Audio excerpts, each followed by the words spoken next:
You made a comparison with you and Nas, man. Everybody been talking about it. Now, why out of everybody you pick Nas, bro? I didn't do it. They asked him. No. They asked him a question. You like the new song? No. You don't like Ace Trumpets? What's so great about it? It's so good.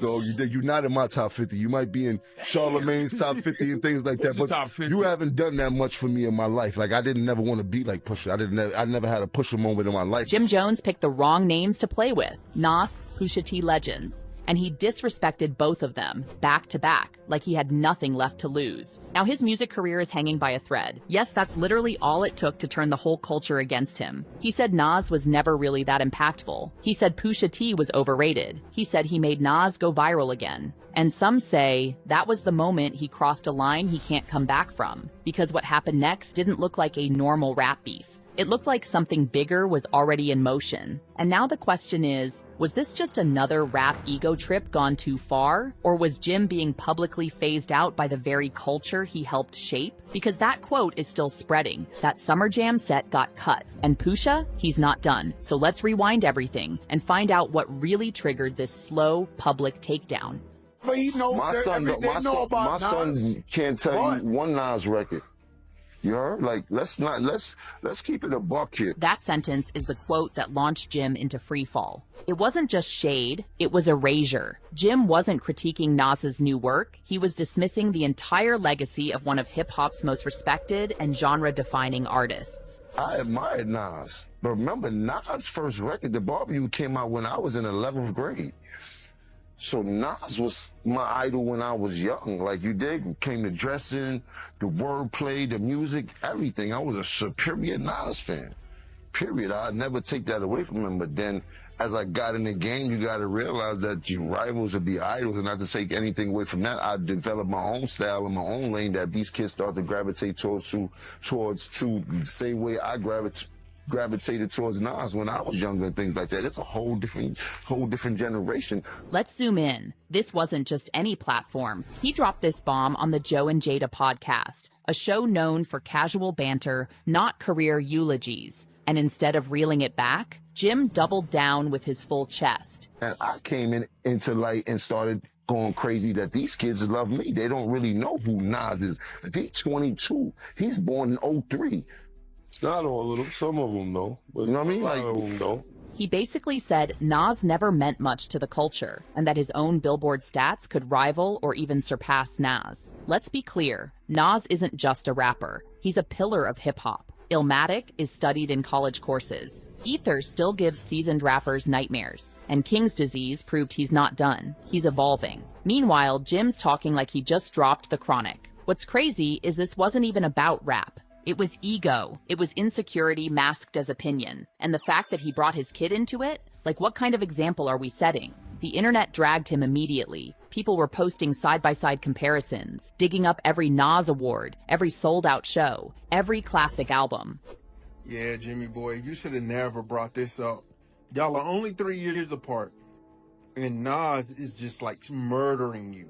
You asked us to look up the stats, and here they are. Like Jim Jones, like you got a couple songs. I mean, like literally it's a couple. But we're talking about Nas. Let me show y'all Nas's last projects. Nas been getting it in since 2018. Jimmy, when the last time you put out an album? Oh, would you look at that? You have been dropping music. You've really been dropping music. But nobody's heard it. Nobody's listening, bro. Meanwhile, Jim's chart stats? All this because he decided to rewrite history with a hot take nobody asked for. Now, most people, after getting dragged online for disrespecting a legend, might issue a walkback or at least cool down the energy. Not Jim. Instead, he hopped on Nightcap, looked Shannon Sharp in the eye, and tripled down. He said Nas never had the influence people think. I'm way more influential than Nas, and I don't care what nobody say. I know I made a little boo-boo when you talk about the sales and all this type of shit. I don't feel like getting into that rhetoric about where I started and where he started. You said that bullshit. But listen, Nas was nice when I was in high school. When I was in 10th grade, Nas came out. Nas was dope. We appreciated him. He had a little bit of run. He then said that Nas was always in second place. But Nas always came up second to Jay and DMX and all these other people. Like, he Ain't never no had shame in that. There are a lot of motherfuckers came up second to Tom Brady. He never had that type of influence on us, except for his first album. But let's pause. Second to who? Jay and DMX? These three existed in totally different lanes. Nas was spiritual, poetic, and reflective. Jay was corporate hustle. DMX was chaos and pain. Comparing them is like comparing Kendrick to Future. Different beasts, different missions. But to say Nas never led the pack, that's not opinion. That's revisionist history. And the wild part is, Jim doesn't even deny being a fan. He admits that as a teenager, he wanted to dress like Nas. I already told you, I used to want to dress like Nas because he had a lot of fresh clothes that the hustlers used to wear and shit, and we used to see him on TV. He had one of the illest albums of all time.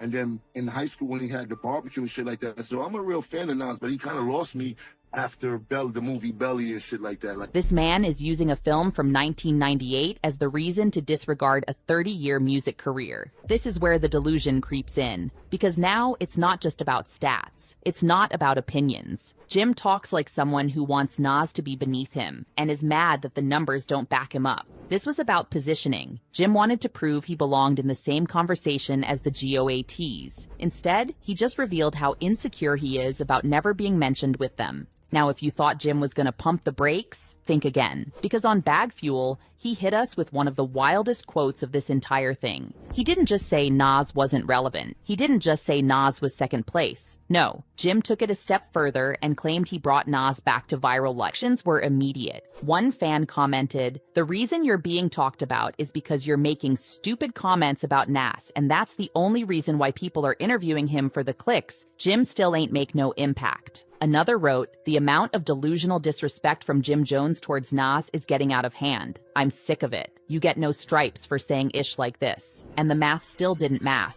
Nas has been consistently active. 3 albums in 5 years, 1 Grammy, and multiple sold-out shows. He's been working while Jim's been podcasting. Jim really thought he was starting a trend. What he really did was start his own funeral march. Let's take it back to 2024. The crowd at the Louis Vuitton Spring-Summer Show in Paris is packed with icons. Beyonce, Jay-Z, Rihanna, LeBron, and literally every powerful figure in music, fashion, and culture. Cameras are everywhere. Pharrell is debuting his first collection as the new head of Louis Vuitton Men's, and it's already history in the making. Then suddenly, the beat drops. But this isn't just any instrumental, it's Clipse. For the first time in over a decade, Pusha T and his brother No Malice are premiering a brand new track, and the lyrics? You could feel the tension shift instantly.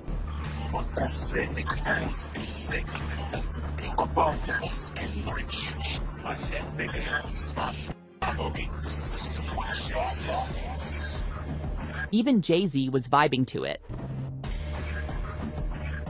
That wasn't just shade. That was a declaration of war, dropped in the middle of the most high-profile event of the season. And the lyrics here said it all.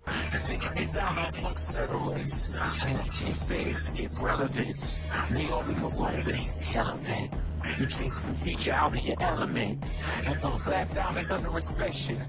The question marks block your blessings. Everybody knew who he was talking about. The chasing a feature out of your element bar was a direct jab at Jim aligning himself with Drake after being crowned an honorary Dipset member on stage in Harlem. That's the same Drake that Pusha eviscerated in The Story of Adidon, and who still hasn't recovered fully from it. This wasn't Pusha clapping back with a diss track on SoundCloud. This was strategy. This was Pusha using Paris Fashion Week as the stage for an ambush. That's how far ahead he's thinking. Then Jim dragged Pusha on Breakfast Club, Rap Caviar, and Drink Champs. He literally dragged him down, saying Pusha's not even top 50. Can you sing along the 5 Pusha T records right now? His records. Yes. His records? Yeah. Name I them. love Pusha. Nostalgia. Oh, you was a Pusha T fan. You know, you know. I didn't know he had fans like that. Can you name 5 Pusha T records? No, his records. Pusha T, I love your soul, my dog. You're not in my top 50. You might be in Charlemagne's top 50 and things like that, but you haven't done that much for me in my life. Like, I didn't never want to be like Pusha. I never had a Pusha moment in my life. I never thought, like you dig, like, where I'm from, niggas want to be like you if you was really that dude and that rapper and things like that. Wayne wanted to be like Pusha? Shit. He was influenced by Pusha? Yeah? Yeah. Okay, cool. That's why Pusha did the Mr. Me Too record. Okay, cool. You a very strong Pusha T fan.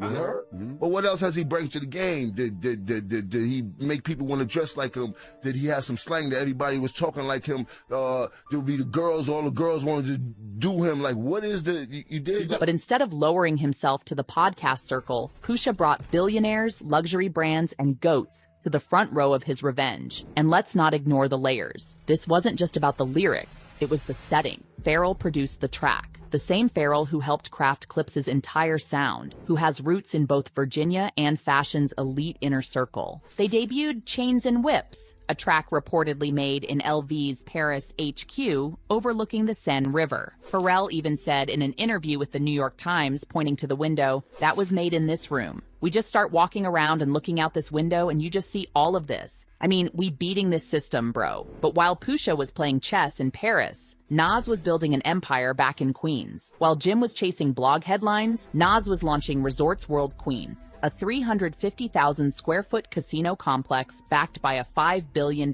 vision. This isn't your average business collab. This is Nas investing in infrastructure, equity, and generational wealth for an entire borough. The future is not something you wait for, it's something you build.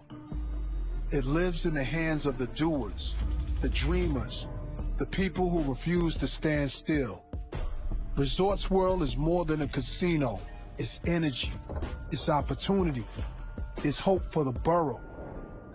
A second chance for some, a first step for many. It's where community gathers, not just to win, but to build a future once imagined.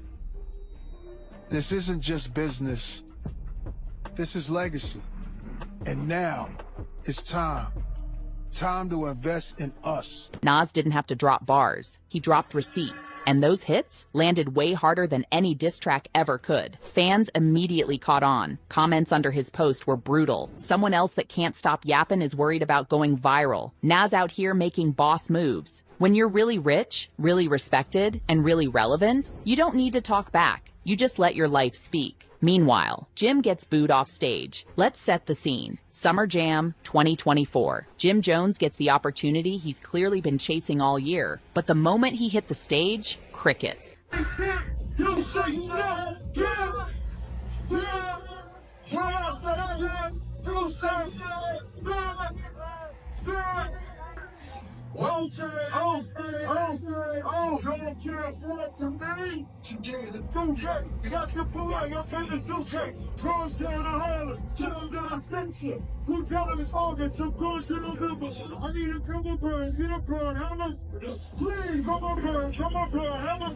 Please, I'm not niggas so much more. I'm just said, yeah, please, yeah. I see it, yeah.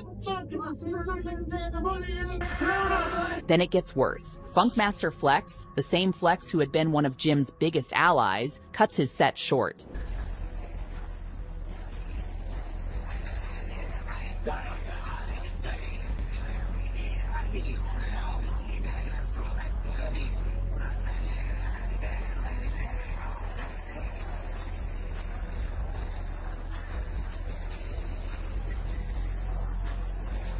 And you can see it hit Jim in real time. This was supposed to be his moment. But all the energy Jim built around this beef, it didn't translate. Because at the end of the day, he didn't bring the hits. He brought drama. But even after all that, Jim still wasn't done. He